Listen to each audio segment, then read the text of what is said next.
Hello दोस्तों, कैसे हैं आप लोग? ठीक हैं। इस वीडियो के अंदर हम डिस्कस करेंगे कि इंटरनेशनल लॉ के अंदर न्यूट्रलिटी का क्या मतलब होता है।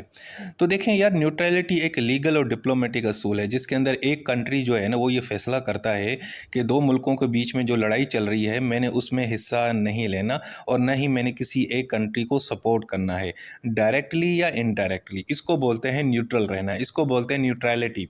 अब इसमें होता ये है कि एक कंट्री जो है ना वो ये फैसला करता है कि भाई ये जो जंग चल रही है दो मुल्कों के बीच में, मैंने इसमें किसी एक मुल्क का साथ नहीं देना और ना ही मैंने किसी को सपोर्ट करना है, बल्कि मेरा तो मैंने दोनों को वैसे बराबर ही डील करना है। ये नहीं है कि मैं एक मुल्क को वेपन्स दे रहा हूँ और एक मुल्क को जो ना अपनी ज़मीन इस्तेमाल करने की इजाज़त दे रहा हूँ। मैं ऐसा नहीं करूँगा। इसको बोलते हैं न्यूट्रल रहना। और ये जो कॉन्सेप्ट है आमतौर पर जब वार टाइम होता है तभी इस्तेमाल होता है। तो ये जो न्यूट्रलिटी का जो प्रिंसिपल है, जो असूल है, ये कोई हवाई कॉन्सेप्ट नहीं है दोस्तों, बल्कि इंटरनेशनल लॉ भी इसको सपोर्ट करता है। जो हैग कन्वेंशन हुआ था 1907 के अंदर, उसके अंदर भी न्यूट्रलिटी का कॉन्सेप्ट डिस्कस किया गया और उन्होंने कहा कि जी अगर कोई मुल्क न्यूट्रल रहना चाहता है किसी भी कन्फ्लिक्ट के दौरान, वार के दौरान, तो ये उसका बुनियादी हक है। इसी तरीके से यूनाइटेड नेशन का जो चार्टर है वो भी इसको सपोर्ट करता है कि भाई अगर कोई मुल्क न्यूट्रल रहना चाहता है किसी कन्फ्लिक्ट के दौरान तो वो बिल्कुल रहे और ये उसका हक है। ठीक है, तो ये चीज़ है।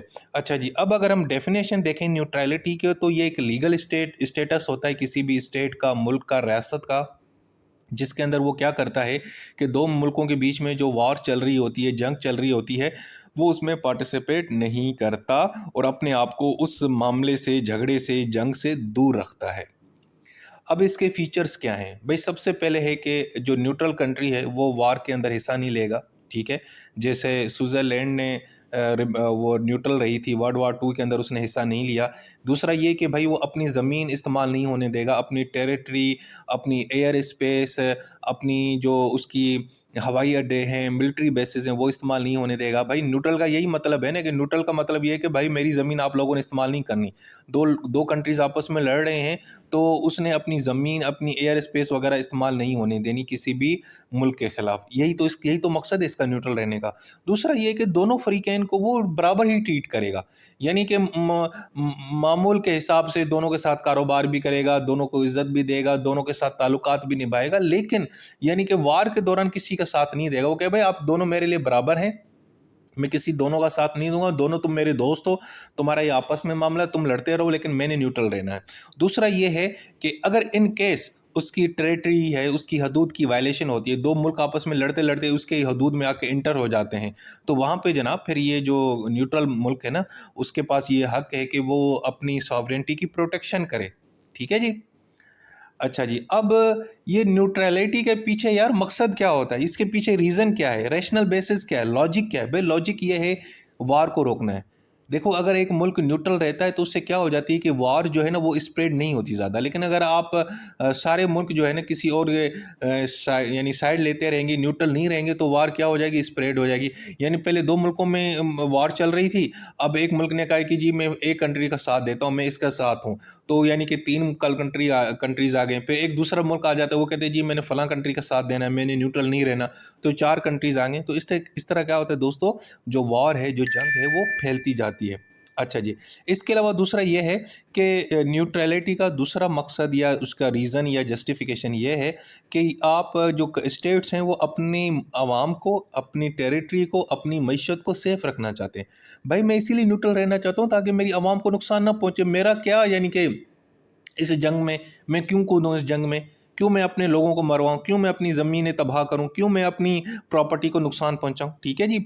और दूसरा ये है, तीसरा इसका रीज़न ये है कि भाई जो मैं चाहता हूँ कि मैं सारे कंट्रीज़ के साथ पीसफुल जो है ना ताल्लुकात रखूँ, प्यार और मोहब्बत के साथ रहूँ, अमन और शांति के साथ रहूँ, और मैं अपने इंटरनेशनल रिलेशन को रेगुलेट करना चाहता हूँ प्यार से। तो इसीलिए मैं जनाब न्यूट्रल रहना चाहता हूँ। मैं किसी एक मुल्क के साथ अपना यानी कि ताल्लुकात ख़राब नहीं करना चाहता। अगर ए और बी आपस में लड़ रहे हैं और सी जो है वो ये कहता है कि जी मैंने ए कंट्री का साथ देना है, तो फिर वो बी के साथ अपने ताल्लुकात ख़राब करेगा ना। ठीक है ना? तो न्यूट्रलिटी का मकसद ही यही है कि भाईजान ताल्लुकात किसी के साथ ख़राब नहीं करने, सबके साथ बना के रखना है।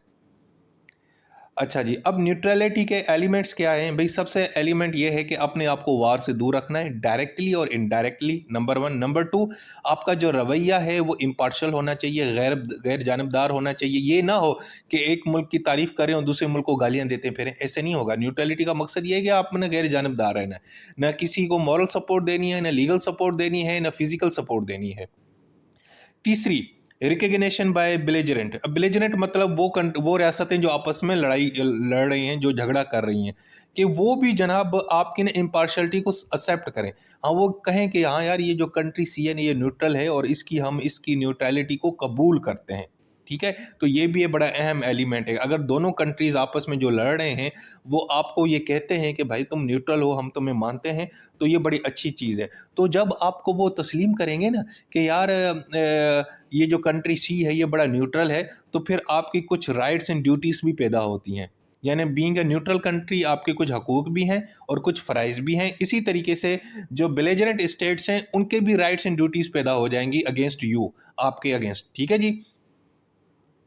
अब हम सबसे पहले देखते हैं कि न्यूट्रल स्टेट जो होती है उसकी क्या फ़राइज़ हैं, उसकी क्या ड्यूटीज़ हैं। जब वो अपने आप को ये डिक्लेयर करता है कि जनाब मैं न्यूट्रल हूँ, मैंने किसी का साथ नहीं देना, तो उसके जो ड्यूटीज़ हैं वो क्या होंगी? नंबर वन भाई, वार से दूर रहेगा, अपने आप को दूर रखेगा।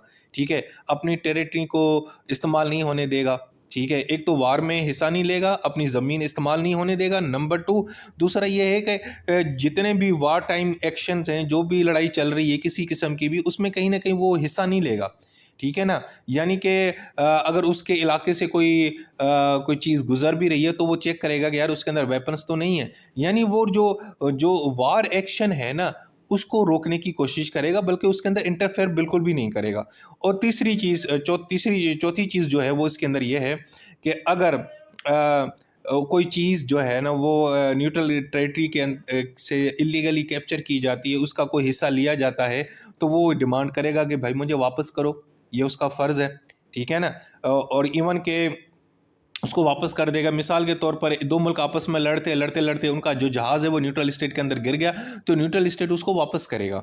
इसी तरीके से अगर कोई वार शिप है, वो किसी वेसल को कैप्चर करता है न्यूट्रल वाटर्स के अंदर, तो न्यूट्रल स्टेट जो है ना उसको रिस्टोर करेंगी। ठीक है, वो कहेंगे चलो जी वापस जाओ, मैंने वापस कर देंगे। ठीक है, तो ये उसका फ़र्ज़ है। और इसके अलावा रेपरेशन भी है कि अगर न्यूट्रल कंट्री जो है ना वो न्यूट्रल नहीं रहता और गलती से किसी एक मुल्क का साथ दे देता है या किसी को नुकसान पहुंचाता है, तो बजाना जनाब फिर उसको अब कंपनसेशन पे करनी पड़ेगी। तो ये तो इसकी ड्यूटीज़ हैं, बीइंग अ न्यूट्रल उसने ये काम करने। अब जनाब जो अगले कंट्रीज़ हैं जो आपस में लड़ रहे हैं उनकी क्या फ़राइज़ है, उनकी क्या ड्यूटीज़ हैं, जो बेलिजरेंट स्टेट है उनकी क्या ड्यूटीज़ हैं।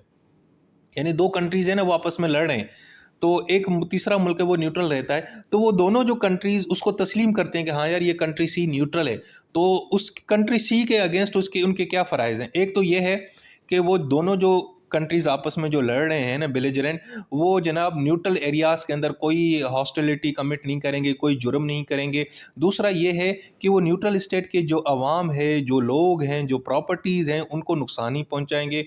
और दूसरा ये कि उन न्यूट्रल कंट्रीज़ के जो राइट्स हैं, उनके जो हकूक़ हैं, उनको उनको रिस्पेक्ट देंगे, उनको इज़्ज़त देंगे। ठीक है? अगर एक न्यूट्रल कंट्री है वो टेम्परेरी शेल्टर देता है सोल्जर और वारशिप को, तो जनाब जो बेलिजरेंट्स हैं ना उनको ऑब्जेक्ट नहीं करना चाहिए। यानी कि इंसानी बुनियादों पे अगर वो कुछ ज़ख्मियों को कोई खाना पानी दे रहे हैं, कोई शेल्टर दे रहे हैं, तो यानी कि उसको एतराज़ नहीं करना चाहिए।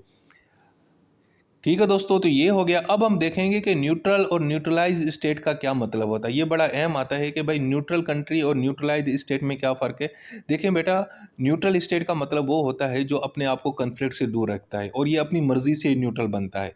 ठीक है, अब इसकी दो टाइप्स होती हैं, एक होती है परमानेंट न्यूट्रलिटी और एक होती है टेम्पररी। परमानेंट ये होता है कि एक मुल्क है वो हम कहता है कि भाई मैंने कभी भी किसी कन्फ्लिक्ट में हिस्सा नहीं लेना, वो किसी मिलिट्री अलायंस को ज्वाइन नहीं करता, वो इन सारी चीज़ों से दूर रहता है। और ये जो परमानेंट न्यूट्रलिटी है इसको इंटरनेशनल लॉ भी एक्सेप्ट करता है, कबूल करता है। जैसे स्विट्ज़रलैंड अगर आप देखें कि वो हमेशा न्यूट्रल ही रहता है। यानी कि 1815 के बाद जो ट्रीटी ऑफ पेरिस थी उसके बाद जनाब वो हमेशा से न्यूट्रल ही रहता है। वो किसी भी मुल्क का जब भी कोई फड्डा होता है दुनिया में तो वो किसी का साइड नहीं लेता। इसी तरीके से जो ऑस्ट्रिया है वो भी परमानेंट न्यूट्रल रहता है। और 1955 के बाद उसने डिक्लेयर किया कि भाई मैं हमेशा न्यूट्रल ही रहूँगा। उसके अलावा एक टेम्परेरी न्यूट्रलिटी होती है कि कोई स्पेसिफिक कन्फ्लिक्ट चल रहा है, उसमें आप ऐलान करते हैं जी हमने न्यूट्रल रहना है। अब जैसे ईरान और इसराइल का आपस में इशू चल रहा है, तो बहुत सारी कंट्रीज़ ने कहा है कि भाई हमने इस मामले में न्यूट्रल रहना है। तो ये टेम्परेरी बुनियाद पे होता है और इसमें तब्दीली भी आ जाती है। शुरू में वो न्यूट्रल रहते हैं, बाद में वो कूद पड़ते हैं, वो कहते हैं जी अज अब तो हम भी जनाब न्यूट्रल नहीं रहेंगे। अब न्यूट्रल स्टेट की क्या खसूसियात हैं भाई? एक तो वो वॉर के अंदर इन्वॉल्व नहीं करेगा, अपनी टेरिटरी को इस्तेमाल नहीं होने देगा, अपनी ज़मीन को, दोनों कंट्रीज़ को, दोनों साइड्स के को बराबर डील करेगा, दोनों के साथ ताल्लुकात भी बना के रखेगा। और दूसरा ये है कि वो इंटरनेशनल लॉ को फॉलो करेगा, यानी न्यूट्रलिटी के हवाले से जो इंटरनेशनल लॉ है, जो कन्वेंशन है, जो ट्रीटीज़ हैं, वो उसको फॉलो करेगा। अच्छा जी, अब हम देखेंगे न्यूट्रलाइज़ स्टेट क्या होती है। यार नाम से पता चल रहा है कि किसी मुल्क को जब कानून या ट्रीटी या माहदे के ज़रिए न्यूट्रल किया जाता है तो हम उसको बोलते हैं न्यूट्रलाइज़ स्टेट। यानी कंट्री सी है, उसके साथ एग्रीमेंट किया जाता है और एग्रीमेंट में लिखा जाता है कि भाई तुमने ना न्यूट्रल रहना है, तो इसको बोलते हैं न्यूट्रलाइज़ स्टेट। अब इसमें वो जो न्यूट्रलिटी है ना, वो अपनी मर्ज़ी से न्यूट्रल नहीं बनता, बल्कि उसको कानून के तहत मजबूर किया जाता है। यानी उसके ऊपर जो न्यूट्रलिटी है वो इम्पोज की जाती है by law, by treaty, by agreement, ठीक है। और फिर वो ना किसी मिलिट्री अलायंस को ज्वाइन कर सकता है, ना अपनी मिलिट्री बेसिस किसी को देगा, और दूसरे दूसरी कंट्रीज़ को भी मेक श्योर करवाएगा कि भाईजान मैं न्यूट्रल हूँ। इस तरह के एग्जांपल हमें यानी कि हिस्ट्री में नज़र आते हैं। जैसे बेल्जियम है, उसको जनाब ट्रीटी ऑफ लंदन के तहत न्यूट्रलाइज्ड किया गया था, उसको पाबंद किया गया था भाई तुमने न्यूट्रल रहना है। ऑस्ट्रेलिया को भी 1955 के अंदर भी जनाब स्टेट ट्रीटी के ज़रिए उसको कहा गया कि भाई तुमने न्यूट्रल रहना है, ठीक है जी। तो वो फिर न्यूट्रल रहा, यानी उसको हमने ज़बरदस्ती एग्रीमेंट के ज़रिए मजबूर किया कि तुमने भाई इस मामले के अंदर न्यूट्रल रहना है, किसी का साथ नहीं देना। अच्छा जी, अब हम आसान अल्फाजों में देखते हैं कि न्यूट्रल स्टेट और न्यूट्रलाइज स्टेट में क्या फ़र्क है। भाई न्यूट्रल स्टेट अपनी मर्ज़ी से, न्यूट्रलाइज स्टेट कानून के तहत मजबूरी में डंडे के ज़रिए बेचारे गन पॉइंट पे उसको न्यूट्रलाइज़ करवाया जाता है। अच्छा, न्यूट्रल स्टेट का ड्यूरेशन क्या है? वो टेम्परेरी भी होता है, परमानेंट भी होता है, लेकिन जो न्यूट्रलाइज स्टेट होती है वो हमेशा परमानेंट होती है। यानी एक कानून के तहत जब उसको कह दिया जाता है तो फिर वो उसको फॉलो करेगी जब तक वो कानून है। दूसरा, लीगल ऑब्लिगेशन क्या है? न्यूट्रल स्टेट की लीगल ऑब्लिगेशन कोई ज़्यादा स्ट्रिक्ट नहीं है, वो मर्जी है न्यूट्रल रहे ना रहे, वो उसकी खुद की, क्योंकि उसका वो खुद से न्यूट्रल रह रहा है ना, इसलिए। लेकिन जो न्यूट्रलाइज स्टेट है ना, वो भाई लीगली बाउंड है, वो कानूनी तौर पे पाबंद है कि वो अपने आप को न्यूट्रल रखे, क्योंकि उसने एग्रीमेंट साइन किया है। अब इसके एग्जांपल क्या है? न्यूट्रल स्टेट के एग्जांपल स्विट्ज़रलैंड है, स्वीडन है, और न्यूट्रलाइज स्टेट के ऑस्ट्रेलिया 1955 में, बेल्जियम 1931 में, ठीक है दोस्तों। तो ये दोनों में डिफरेंस है। सो दोस्तों, ये था हमारा topic, neutrality, neutral state, neutralize state क्या होता है, इसके फीचर्स, इसके रीजंस क्या हैं, ड्यूटीज़ क्या होती हैं न्यूट्रल स्टेट की, ठीक है, और राइट्स क्या होते हैं। ये सारा कुछ मैंने आपको आसान अल्फाजों में समझाने की कोशिश की। अपना बहुत सारा ख्याल रखें। Take care. अल्लाह हाफिज़।